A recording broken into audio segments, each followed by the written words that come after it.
माँ, पिताजी, दादाजी, दादी जी, इन संबोधनों के साथ ही मन के भीतर कितनी सारी स्मृतियां जाग जाती हैं।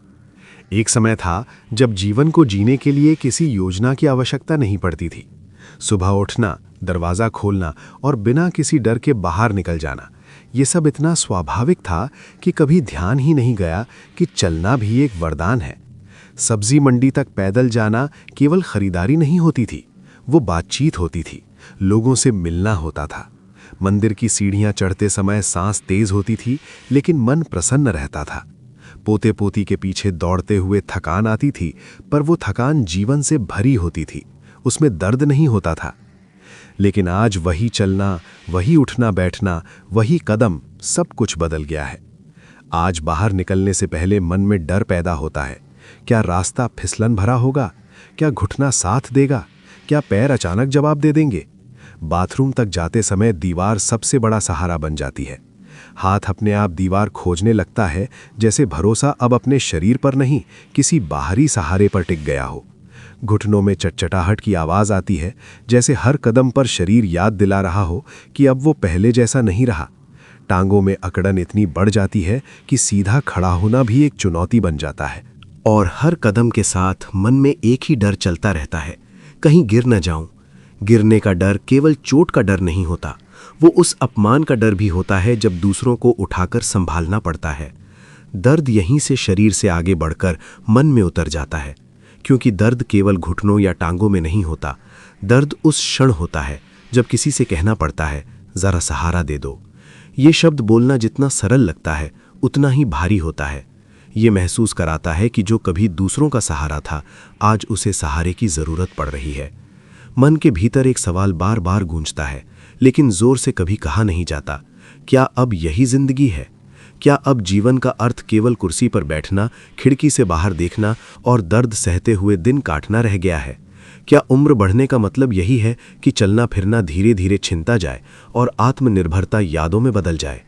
इसी सवाल के बीच मैं आपको एक नाम बताता हूँ। सदानंद जी, उम्र 72 साल, वाराणसी की गलियों में रहने वाले एक साधारण व्यक्ति। 6 महीने पहले तक उनकी दुनिया व्हीलचेयर तक सीमित हो गई थी।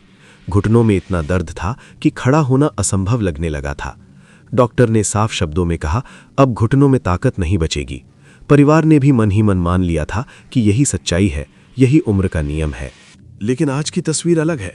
आज वही सदानंद जी सुबह शाम गली में टहलते हैं, बिना सहारे, बिना डर के। उनका चलना केवल शारीरिक सुधार नहीं है, वो उस विश्वास की वापसी है जो कभी खो गया था। जब लोग उन्हें चलते हुए देखते हैं तो आश्चर्य करते हैं, लेकिन सदानंद जी जानते हैं कि ये कोई चमत्कार नहीं, बल्कि प्रकृति के नियमों को समझने और अपनाने का परिणाम है। यहीं पर यह सवाल हमारे सामने खड़ा होता है, क्या ये कमजोरी सच में उम्र का नियम है या हमने इसे नियम मान लिया है? क्या शरीर ने हार मानी है या हमने शरीर पर से भरोसा हटा लिया है? और सबसे महत्वपूर्ण प्रश्न, क्या प्रकृति जिसने हमें चलने के लिए टांगे दी, वो बिना समाधान के हमें छोड़ देगी? या फिर उसने इस समस्या का उत्तर हमारी रसोई में, हमारे रोजमर्रा के भोजन में बहुत ही साधारण लेकिन गहरे उपायों के रूप में छिपा रखा है? यही प्रश्न इस पूरी यात्रा की शुरुआत है, और यहीं से आशा की वो किरण जन्म लेती है जो बताती है कि दर्द की ये जेल स्थायी नहीं है। अब मंच पर आते हैं एक आयुर्वेदिक चिकित्सक, जिनकी वाणी में अनुभव की स्थिरता है और जिनकी समझ आचार्य वाग्भट की परंपरा से उपजी हुई है। वे समस्या को देखकर नहीं, उसके पीछे छिपे कारण को समझकर बात करते हैं। वे बहुत शांत स्वर में कहते हैं कि उम्र अपने आप में कोई दोष नहीं देती। उम्र केवल एक आईना है जो हमें वो सब दिखा देती है जिसे हमने वर्षों तक नजरअंदाज किया होता है। जवानी में की गई अनियमितताएं, गलत भोजन, शरीर की उपेक्षा और मन का लगातार तनाव, उम्र बढ़ने पर वही सब ब्याज सहित वापस मांगा जाता है। आयुर्वेद के अनुसार टांगों की कमजोरी का सबसे बड़ा कारण वात दोष का बढ़ जाना है। वात को समझना बहुत जरूरी है, क्योंकि वात केवल हवा नहीं है, वात गति है, वात स्पेस है। वात वो सिद्धांत है जो शरीर में चलने फिरने, उठने बैठने और संचार का कार्य करता है। जब वात संतुलित होता है तब शरीर हल्का, लचीला और स्थिर रहता है। लेकिन जब वात बढ़ जाता है तब सबसे पहले सूखापन आता है। जोड़ अपनी चिकनाई खोने लगते हैं, जैसे किसी मशीन में तेल खत्म हो गया हो। चलने पर आवाजें आने लगती हैं, अकड़न बढ़ जाती है और हर हरकत के साथ दर्द जुड़ जाता है। वात के बढ़ने से केवल जोड़ ही नहीं, नसें भी प्रभावित होती हैं। नसें पतली और कमजोर होने लगती हैं, उनमें संचार कम हो जाता है। यही कारण है कि कई लोगों को टांगों में झंझनाहट, सुन्नपन या अचानक कमजोरी महसूस होती है। इसके साथ ही हड्डियां भी अपना घनत्व खोने लगती हैं। आयुर्वेद इसे अस्थि धातु की क्षीणता कहता है। अस्थि धातु यदि कमजोर हो जाए तो शरीर का ढांचा ही अस्थिर हो जाता है, और जब अस्थि धातु कमजोर होती है तो उससे जुड़ी मज्जा धातु यानी हड्डियों के भीतर का पोषक गूदा भी प्रभावित होता है। यही मज्जा धातु शरीर को भीतर से बल देती है। यदि ये कमजोर हो जाए तो टांगे शरीर का बोझ उठाने में असमर्थ होने लगती हैं। अब तीसरा और सबसे छिपा हुआ कारण सामने आता है, आम। आम का अर्थ है अधपचा अन्न। वो भोजन जो पेट में गया तो सही, लेकिन पूरी तरह पच नहीं पाया। जब पाचन शक्ति कमजोर होती है तो ये आम शरीर में इकट्ठा होने लगता है। ये आम नसों के सूक्ष्म मार्गों, जिन्हें आयुर्वेद में स्त्रोत कहा गया है, उन्हें धीरे धीरे बंद करने लगता है। जब टांगों तक जाने वाले स्त्रोत अवरुद्ध हो जाते हैं तो पोषण वहां पहुंच ही नहीं पाता। परिणाम स्वरूप मांसपेशियां कमजोर पड़ने लगती हैं, जोड़ जकड़ने लगते हैं और चलना कठिन हो जाता है। यहीं पर एक बहुत महत्वपूर्ण बात समझने की है। अधिकांश लोग ये मानते हैं कि वे पर्याप्त पोषण ले रहे हैं, दूध पी रहे हैं, मेवे खा रहे हैं, दवाइयाँ ले रहे हैं। लेकिन प्रश्न ये नहीं है कि आप क्या खा रहे हैं, प्रश्न ये है कि शरीर उसे सोख पा रहा है या नहीं। यदि पाचन कमजोर है, यदि वात और आम दोनों बढ़े हुए हैं, तो सबसे अच्छा पोषण भी शरीर के लिए बोझ बन जाता है। इसी संदर्भ में आयुर्वेद एक बहुत सरल लेकिन गहरी बात कहता है। सूखा बीज कठोर होता है, वो पेट में जाकर भी वैसा ही रहता है। वो न टूटता है न खुलता है, इसलिए शरीर उसकी शक्ति को ग्रहण नहीं कर पाता। लेकिन वही बीज जब पानी में भिगोया जाता है तो उसमें जीवन जागने लगता है। वो अंकुरित होने को तैयार हो जाता है, उसकी कठोरता समाप्त हो जाती है और उसकी पोषक शक्ति कई गुना बढ़ जाती है। यही अंतर है सूखे और भीगे हुए भोजन में। यही वो रहस्य है जिसे समझे बिना हम केवल उम्र को दोष देते रहते हैं, जबकि वास्तविकता ये है कि जब वात शांत किया जाए, आम को बाहर निकाला जाए और पोषण को ऐसे रूप में लिया जाए जिसे शरीर आसानी से स्वीकार कर सके, तब टांगों की कमजोरी कोई स्थायी सजा नहीं रह जाती। यही आयुर्वेदिक निदान है, उम्र नहीं, जड़ कारण को पहचानना और वहीं से सुधार की शुरुआत करना। यहीं पर एक बहुत महत्वपूर्ण बात समझने की है। अधिकांश लोग ये मानते हैं कि वे पर्याप्त पोषण ले रहे हैं, दूध पी रहे हैं, मेवे खा रहे हैं, दवाइयाँ ले रहे हैं। लेकिन प्रश्न ये नहीं है कि आप क्या खा रहे हैं, प्रश्न ये है कि शरीर उसे सोख पा रहा है या नहीं। यदि पाचन कमजोर है, यदि वात और आम दोनों बढ़े हुए हैं, तो सबसे अच्छा पोषण भी शरीर के लिए बोझ बन जाता है। इसी संदर्भ में आयुर्वेद एक बहुत सरल लेकिन गहरी बात कहता है। सूखा बीज कठोर होता है, वो पेट में जाकर भी वैसा ही रहता है। वो न टूटता है न खुलता है, इसलिए शरीर उसकी शक्ति को ग्रहण नहीं कर पाता। लेकिन वही बीज जब पानी में भिगोया जाता है तो उसमें जीवन जागने लगता है। वो अंकुरित होने को तैयार हो जाता है, उसकी कठोरता समाप्त हो जाती है और उसकी पोषक शक्ति कई गुना बढ़ जाती है। यही अंतर है सूखे और भीगे हुए भोजन में। यही वो रहस्य है जिसे समझे बिना हम केवल उम्र को दोष देते रहते हैं, जबकि वास्तविकता ये है कि जब वात शांत किया जाए, आम को बाहर निकाला जाए और पोषण को ऐसे रूप में लिया जाए जिसे शरीर आसानी से स्वीकार कर सके, तब टांगों की कमजोरी कोई स्थायी सजा नहीं रह जाती। यही आयुर्वेदिक निदान है, उम्र नहीं, जड़ कारण को पहचानना और वहीं से सुधार की शुरुआत करना। अलसी आयुर्वेद और आधुनिक विज्ञान दोनों की दृष्टि से अत्यंत महत्वपूर्ण है। इसमें प्रचुर मात्रा में ओमेगा 3 फैटी एसिड होता है, जो शरीर में सूजन को कम करता है और जोड़ों में स्नेहन यानी चिकनाई वापस लाने में सहायता करता है। अलसी वात को शांत करती है और जब वात शांत होता है तब जोड़ सूखापन छोड़ने लगते हैं। लेकिन सूखी अलसी शरीर के लिए उतनी उपयोगी नहीं होती, क्योंकि वो पचने में कठिन होती है और अपनी पूरी शक्ति नहीं दे पाती। यहीं पर खजूर का साथ महत्वपूर्ण हो जाता है। खजूर केवल मिठास नहीं देता, वो शरीर को ऊर्जा देता है और मांसपेशियों को पोषण पहुंचाता है। खजूर में प्राकृतिक शर्करा होती है जो कमजोर मांसपेशियों को बल देती है और थकान को कम करती है। जब अलसी और खजूर साथ आते हैं तो एक और जोड़ चिकने होते हैं और दूसरी ओर मांसपेशियों में ताकत लौटने लगती है। इस जोड़ी को लेने की विधि बहुत सरल है, लेकिन नियमितता के बिना इसका पूरा लाभ नहीं मिलता। रात को सोने से पहले 1 चम्मच अलसी और 2 खजूर लें और उन्हें गुनगुने पानी में भिगो दें। ये भिगोना केवल नरम करने के लिए नहीं है, ये बीजों की कठोरता को तोड़ने और उनकी पोषक शक्ति को जागृत करने की प्रक्रिया है। सुबह उठकर सबसे पहले उस पानी को पी लें, क्योंकि उसमें भी अलसी और खजूर के गुण घुल चुके होते हैं। इसके बाद अलसी और खजूर को अच्छी तरह चबा चबा कर खाएं, ताकि उनका पोषण धीरे धीरे शरीर में समा सके। इस उपाय में एक सावधानी भी जरूरी है। यदि आपको मधुमेह यानी शुगर की समस्या है तो खजूर की जगह किशमिश का उपयोग करें, क्योंकि किशमिश अपेक्षाकृत हल्की होती है और रक्त शर्करा को उतना तेज नहीं बढ़ाती। ये छोटा सा बदलाव इस उपाय को आपके लिए सुरक्षित और प्रभावी बना देता है। जब ये जोड़ी रोज नियम से ली जाती है तो कुछ ही दिनों में जोड़ हल्के महसूस होने लगते हैं, चलने में आवाज़ कम होती है और दर्द धीरे धीरे अपनी पकड़ ढीली करने लगता है। ये परिवर्तन अचानक नहीं होता, लेकिन ये स्थायी होता है, क्योंकि ये बाहर से नहीं, भीतर से जोड़ों को फिर से जीवंत करने का कार्य करता है। 2. काला तिल प्लस मुनक्का, हड्डियों की मजबूती। समस्या को पहचानिए। यदि आपको ऑस्टियोपोरोसिस बताया गया है, यदि एक्सरे में हड्डियां पतली दिखती हैं या जरा सी ठोकर में दर्द लंबे समय तक बना रहता है, तो समझिए कि आपकी अस्थि धातु कमजोर हो चुकी है। आयुर्वेद कहता है कि हड्डियों की कमजोरी केवल कैल्शियम की कमी नहीं होती, ये उस पोषण की कमी होती है जो हड्डियों तक पहुंच ही नहीं पाता। जब वात बढ़ता है और पाचन कमजोर होता है, तब हड्डियां अंदर से सूखने लगती हैं और शरीर का ढांचा धीरे धीरे अस्थिर हो जाता है। काला तिल का गुण और कार्य। काला तिल आयुर्वेद में अस्थि पोषक माना गया है। ये कैल्शियम का भंडार है, लेकिन उससे भी अधिक महत्वपूर्ण इसका स्निग्ध गुण है। यह हड्डियों में चिकनाई और मजबूती दोनों लाने में सहायता करता है। काला तिल वात को शांत करता है, जिससे हड्डियों का घिसाव कम होता है और उनमें फिर से स्थिरता आने लगती है। मुनक्का का गुण और कार्य। मुनक्का केवल रक्तवर्धक नहीं है, ये मज्जा धातु को भी पोषण देता है। मज्जा धातु हड्डियों के भीतर का वो तत्व है जो शरीर को भीतर से बल देता है। जब मज्जा धातु कमजोर होती है, तब थकान जल्दी आती है, टांगों में दम नहीं रहता और शरीर का भार उठाना कठिन हो जाता है। मुनक्का इस कमी को धीरे धीरे पूरा करता है। भिगोने का महत्व।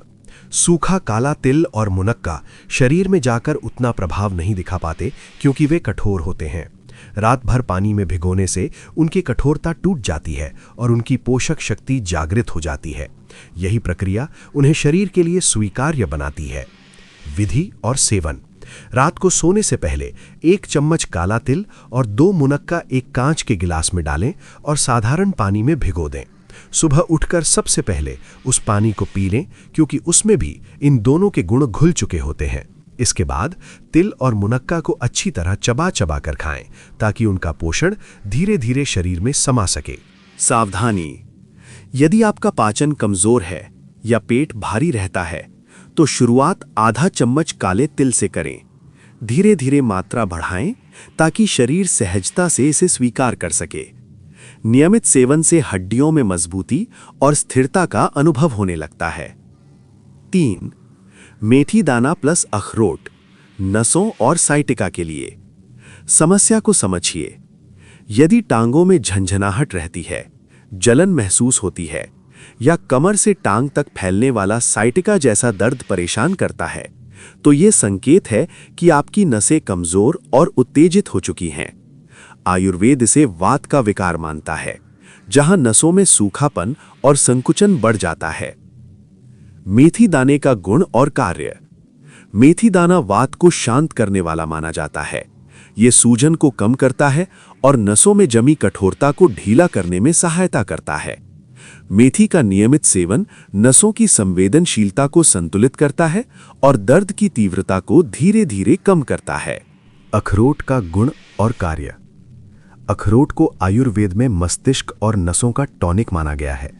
इसमें ऐसे पोषक तत्व होते हैं जो नसों की मरम्मत में सहायक होते हैं।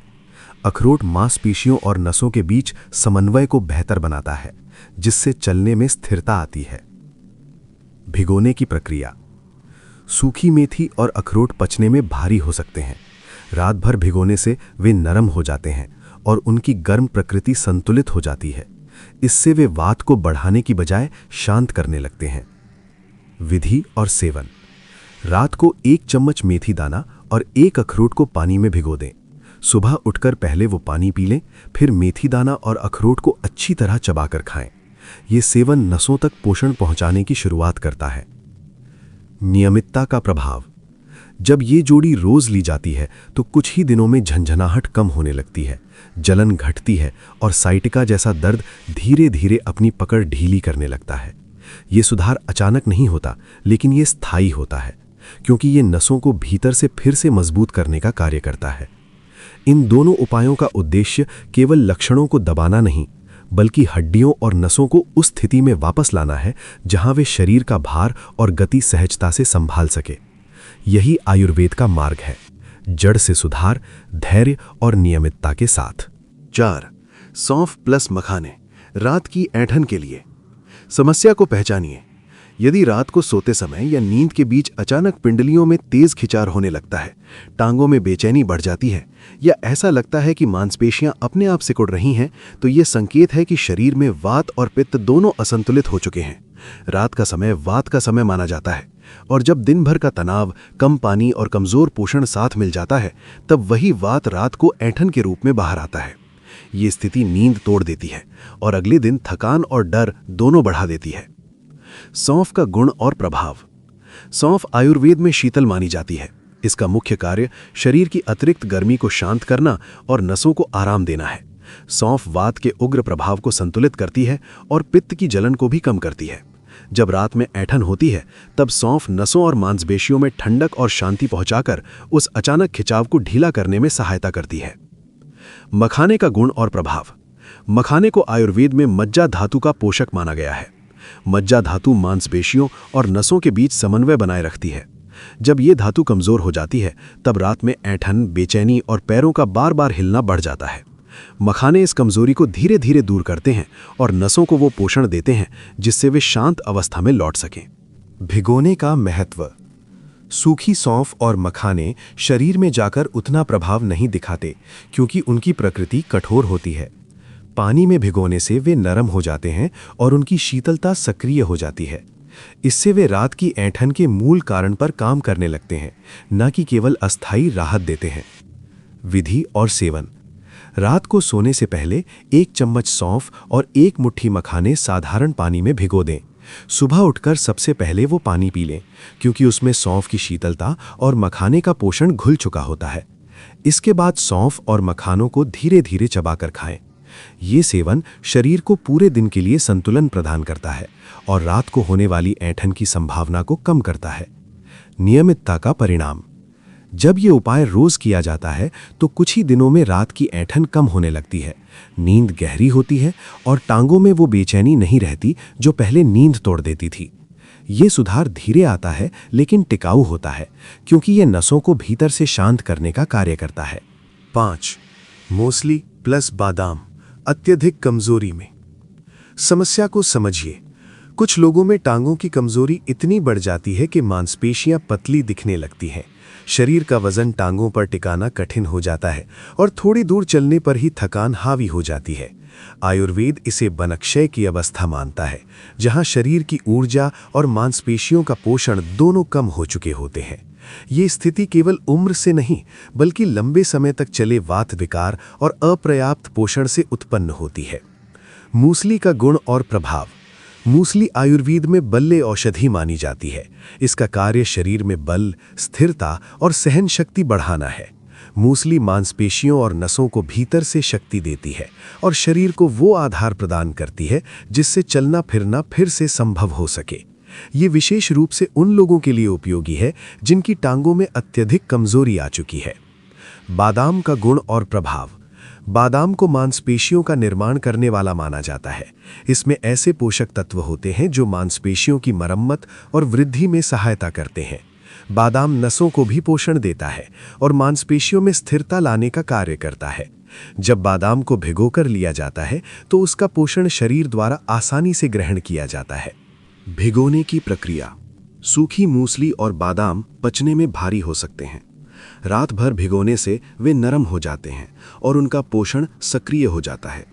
इससे वे शरीर में जाकर भार नहीं डालते बल्कि शक्ति का स्रोत बनते हैं। विधि और सेवन। रात को 1 चम्मच मूसली और 2 बादाम पानी में भिगो दें। सुबह उठकर सबसे पहले वो पानी पी लें, फिर मूसली और बादाम को अच्छी तरह चबा चबा कर खाएं। ये सेवन शरीर में बल और स्थिरता का संचार करता है। दीर्घकालिक प्रभाव। जब ये उपाय नियमित रूप से किया जाता है तो धीरे धीरे टांगों में मांसपेशियां भरने लगती हैं, कमजोरी कम होती है और शरीर का भार संभालने की क्षमता बढ़ती है। ये कोई तात्कालिक चमत्कार नहीं है, बल्कि शरीर को फिर से मजबूत बनाने की एक स्वाभाविक प्रक्रिया है। इन दोनों उपायों का उद्देश्य केवल रात की समस्या या कमजोरी को दबाना नहीं, बल्कि नसों, मांसपेशियों और मज्जा धातु को उस संतुलन में वापस लाना है जहां शरीर बिना डर के चल सके और जीवन फिर से गति पकड़ सके। डॉक्टर बहुत सादे लेकिन गहरे शब्दों में कहते हैं कि भीगा हुआ बीज ईंधन है, लेकिन केवल ईंधन से गाड़ी नहीं चलती। गाड़ी को चलाने के लिए इंजन भी चाहिए, और उस इंजन को सही समय पर सही देखभाल की आवश्यकता होती है। ठीक उसी तरह जो भीगे हुए बीज और फल आप ले रहे हैं, वे शरीर को पोषण देते हैं, लेकिन उस पोषण को सही जगह तक पहुंचाने और उसका पूरा लाभ लेने के लिए रोजमर्रा की कुछ आदतों का होना अनिवार्य है। यही आदतें उस पोषण के प्रभाव को 3 गुना बढ़ा देती हैं। सबसे पहले आता है सुबह का नींबू पानी। रात भर शरीर जिन विषाक्त पदार्थों को इकट्ठा करता है, उन्हें बाहर निकालने का ये पहला संकेत है। गुनगुने पानी में नींबू मिलाकर पीना केवल प्यास बुझाने का काम नहीं करता, ये पाचन तंत्र को धीरे धीरे जगाता है और भीतर जमा आम को ढीला करता है। जब आम साफ होता है, तब नसों के रास्ते खुलते हैं और भीगे हुए बीजों से मिलने वाला पोषण बिना रुकावट टांगों तक पहुंच पाता है। ये प्रक्रिया शरीर को अंदर से हल्का बनाती है और चलने में जो भारीपन महसूस होता है, उसे कम करने में मदद करती है। डॉक्टर बहुत सादे लेकिन गहरे शब्दों में कहते हैं कि भीगा हुआ बीज ईंधन है, लेकिन केवल ईंधन से गाड़ी नहीं चलती। गाड़ी को चलाने के लिए इंजन भी चाहिए, और उस इंजन को सही समय पर सही देखभाल की आवश्यकता होती है। ठीक उसी तरह जो भीगे हुए बीज और फल आप ले रहे हैं, वे शरीर को पोषण देते हैं, लेकिन उस पोषण को सही जगह तक पहुंचाने और उसका पूरा लाभ लेने के लिए रोजमर्रा की कुछ आदतों का होना अनिवार्य है। यही आदतें उस पोषण के प्रभाव को 3 गुना बढ़ा देती हैं। सबसे पहले आता है सुबह का नींबू पानी। रात भर शरीर जिन विषाक्त पदार्थों को इकट्ठा करता है, उन्हें बाहर निकालने का ये पहला संकेत है। गुनगुने पानी में नींबू मिलाकर पीना केवल प्यास बुझाने का काम नहीं करता, ये पाचन तंत्र को धीरे धीरे जगाता है और भीतर जमा आम को ढीला करता है। जब आम साफ होता है, तब नसों के रास्ते खुलते हैं और भीगे हुए बीजों से मिलने वाला पोषण बिना रुकावट टांगों तक पहुंच पाता है। ये प्रक्रिया शरीर को अंदर से हल्का बनाती है और चलने में जो भारीपन महसूस होता है, उसे कम करने में मदद करती है। डॉक्टर इसे एक सुंदर शब्दों में समझाते हैं, नसों से बातचीत करना। जब आप रोज अपने हाथों से टांगों को सहलाते हैं, तो शरीर को यह एहसास होता है कि उसकी देखभाल की जा रही है। यही एहसास भीतर से मरम्मत की प्रक्रिया को तेज कर देता है। रक्त संचार बढ़ता है, जकड़न कम होती है और रात की ऐंठन भी धीरे धीरे शांत होने लगती है। इन तीनों आदतों का संयुक्त प्रभाव बहुत गहरा होता है। नींबू पानी रास्ता साफ करता है, धूप ऊर्जा भरती है और तेल मालिश नसों को शांत करती है। जब ये दिनचर्या भीगे हुए बीजों के साथ जुड़ जाती है, तो शरीर को न केवल पोषण मिलता है, बल्कि उसे उपयोग करने की क्षमता भी मिलती है। यही कारण है कि ये दिनचर्या उन उपायों के असर को कई गुना बढ़ा देती है और टांगों में वो मजबूती लौटाने लगती है जो कभी उम्र के साथ खो गई समझी जाती थी। अब डॉक्टर समझाते हैं कि जब भीगे हुए बीज, सही दिनचर्या और नियमित अभ्यास एक साथ जुड़ते हैं, तभी शरीर में वास्तविक परिवर्तन शुरू होता है। आयुर्वेद इसे एकीकरण कहता है, जहां कोई एक उपाय अकेले काम नहीं करता, बल्कि सभी उपाय मिलकर शरीर की स्वाभाविक मरम्मत प्रणाली को सक्रिय करते हैं।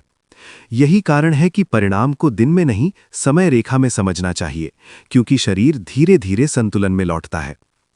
पहले 7 दिनों में सबसे पहले जो बदलाव महसूस होता है, वो रात की ऐंठन में कमी है। जिन लोगों की नींद बार बार पिंडलियों के खिंचाव से टूट जाती थी, उन्हें पहली बार ये अनुभव होता है कि रात अपेक्षाकृत शांत गुजर रही है। ये संकेत है कि वात का उग्र प्रभाव धीरे धीरे शांत हो रहा है और नसों को वो आराम मिलने लगा है जिसकी उन्हें लंबे समय से आवश्यकता थी।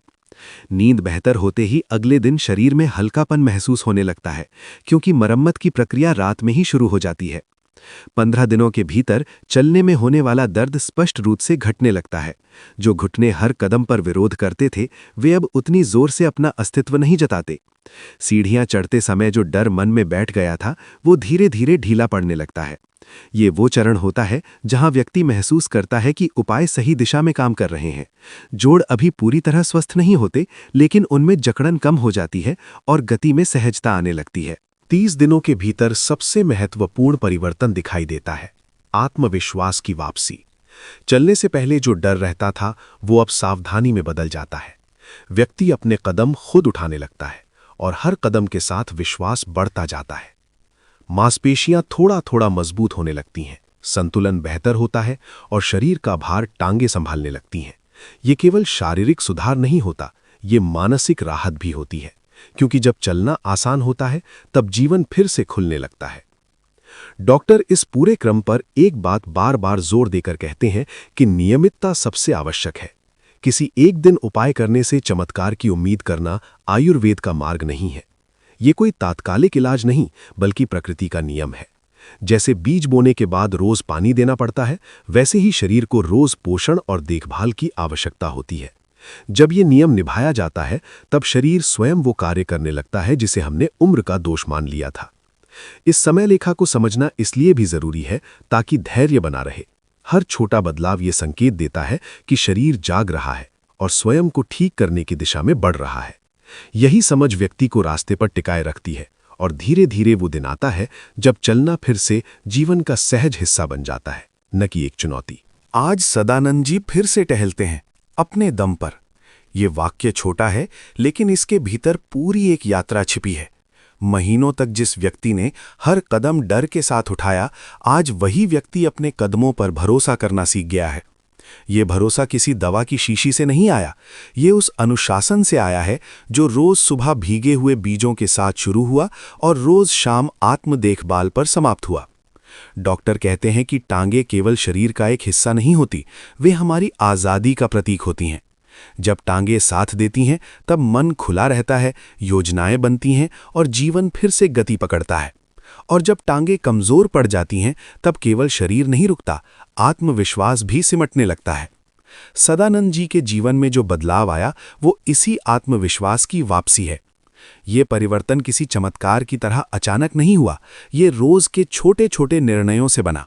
हर रात भिगोया गया बीज, हर सुबह लिया गया संकल्प और हर दिन निभाई गई नियमितता ने मिलकर ये रूपांतरण रचा।